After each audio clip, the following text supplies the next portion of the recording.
Welcome, dear students. Today we are going to start chapter 8 of History, the Russian Revolution and the Great Depression. This is part 1 of chapter 8, and in this part we are going to discuss about the Russian Revolution, the war and the revolutions of 1917, and abdication of the Tsar. Let's begin with the introduction. As the First World War came to a close, a revolutionary wave swept across Europe, toppling the dictatorships and old monarchies. The process started in 1917 with the Russian Revolution that forced Tsar Nicholas to abdicate. The wave slowly engulfed Germany, Austria Hungary, Bulgaria, Turkey, and other countries, leading to dismantling of their monarchies. But most countries of the world were soon engulfed by an economic recession that began in 1929, disrupting their economies and causing mass unemployment. In Turkey, a democratic and secular government was installed on October 29, 1923, under the leadership of Mustafa Kemal Ataturk, toppling the old Ottoman Sultanate, which considered itself to be the Caliphate of the Muslim world. These progressive steps led the way for transforming Turkey from an Islamic empire into a modern nation state. In those days, Britain and America were experimenting with a new economic concept called the welfare state. This concept, based on democratic governance and protecting the fundamental rights of the citizens, visualized the welfare of the people as the primary responsibility of the state. Britain and America were able to survive the Great Depression of 1929 by adopting these welfare measures. The next topic is the Russian Revolution. Pre war Russia. By 1914, Russia had become a vast empire that spread across the European and Asian continents. The Russian government ruled over diverse regions inhabited by people of different languages, religions, and ethnicity. Power in this empire lay in the hands of the elite landowning class, who were led by the autocratic Tsar Nicholas II, who belonged to the Romanov dynasty. Most of the high officials in this empire were wealthy landowners from noble families. In Russia, the peasants who cultivated the land lived in serfdom until 1861. These serfs were bonded vassals who were prohibited from pursuing an alternate occupation or leaving their village without the permission of their landlords. If a landowner sold his land, the serfs were also transferred to the new owner. The Tsar issued a proclamation in 1861 freeing the serfs from their bondage. However, the ownership of land remained with the landlords, so the freed peasants were now forced to pay high rents to farm the land. The government gave loans to the peasants to pay the landowners, recovering the amount from them in installments.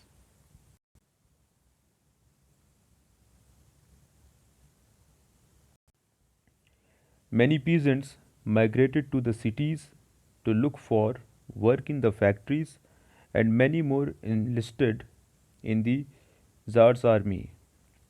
So there were organic links between the Russia peasants, workers, and soldiers. Industry and workers. In the 1880s, the Russian government realized that the country needed to industrialize to supply the army, which needed modern armaments and railways that only large factories could manufacture. The event of 1905, in the absence of democracy and democratic rights in Russia, people could not criticize the government or agitate to resolve the problems. In 1905, a war broke out between Russia and Japan, in which Russia was defeated by the small Asian country. More than 1,000 workers were killed. When the police opened fire on one such peaceful march, the workers undertook to Tsar's palace in Petersburg. Angered by this mass killing, protests broke out across the length and breadth of Russia. Seeing the rage of the people, the Tsar announced an elected assembly called the Duma.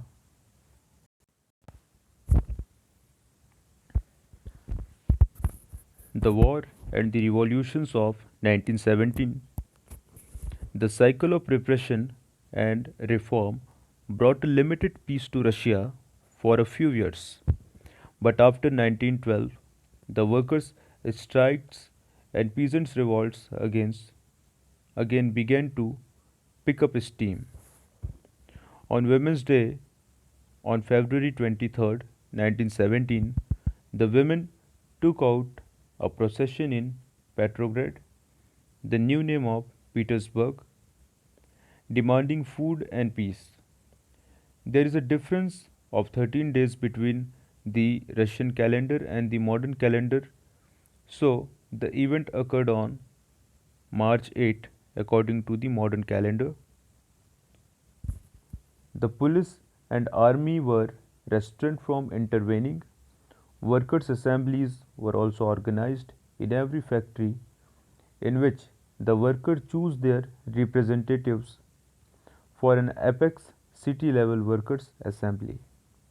These assemblies were called Soviets, a Russian word similar to panchayats. The factory Soviets took over the management of their factories from the owners, taking all decisions and implementing them.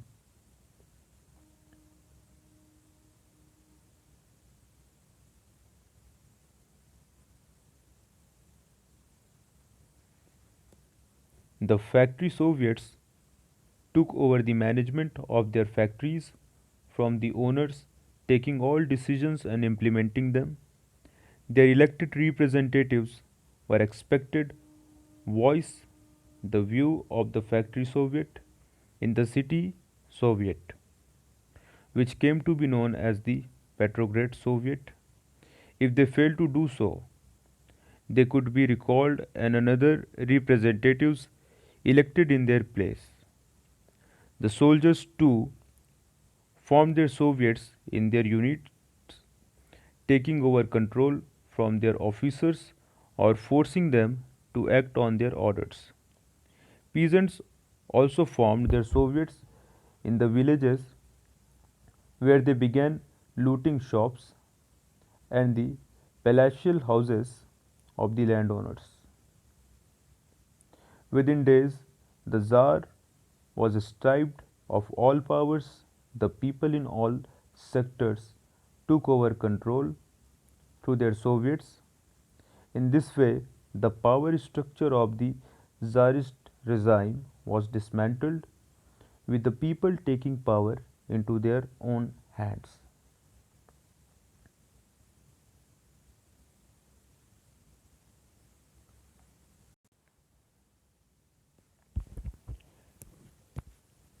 Abdication of the Tsar.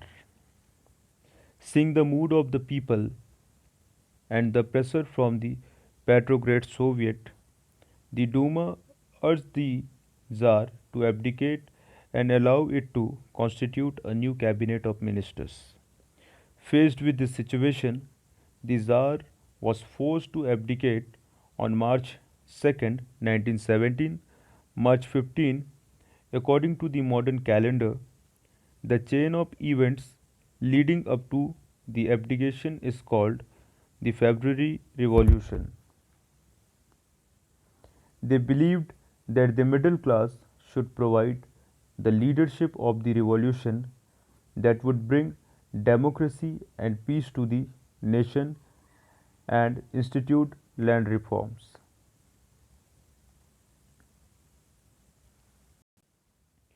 Russia also announced that all nations annexed by the Russian Empire under the Tsarist regime were now free and could themselves decide whether they would like to remain in the Soviet state or become independent nations. The Russian government finally defeated internal opposition to its rule in 1922. By then, many of the newly independent countries in the former Russian Empire decided to align with Russia to form the Union of Soviet Socialist Republics USSR. The Duma members, largely belonging to the middle class, chose a ministerial cabinet to constitute a provisional government. This was seen as an interim arrangement because the people wanted to elect a constitutional assembly by universal suffrage that would legally constitute a permanent government. The Russian government finally defeated internal opposition to its rule in 1922.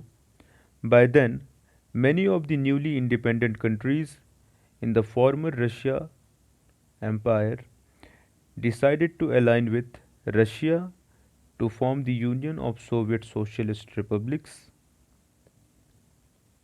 Stalin, following the death of Lenin in 1924, Joseph Stalin assumed the leadership of the Communist Party and soon became the all powerful leaders of the Soviet Union. Industrialization.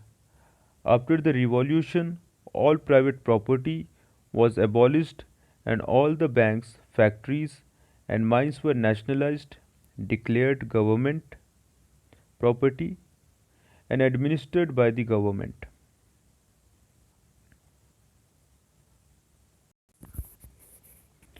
Collectivization of agriculture. Following the redistribution of land owned by the landlords after 1917, the majority of peasants became medium farmers, with a few becoming big farmers. But traditional farming techniques continued to be followed and output was low.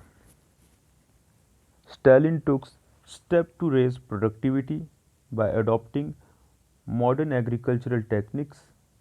The farmers were instructed to merge their holdings into huge collectives to enable the use of farm machineries and modern techniques. The big farmers and a few medium farmers opposed collectivization, which was widely supported by small and medium farmers. Thank you for watching.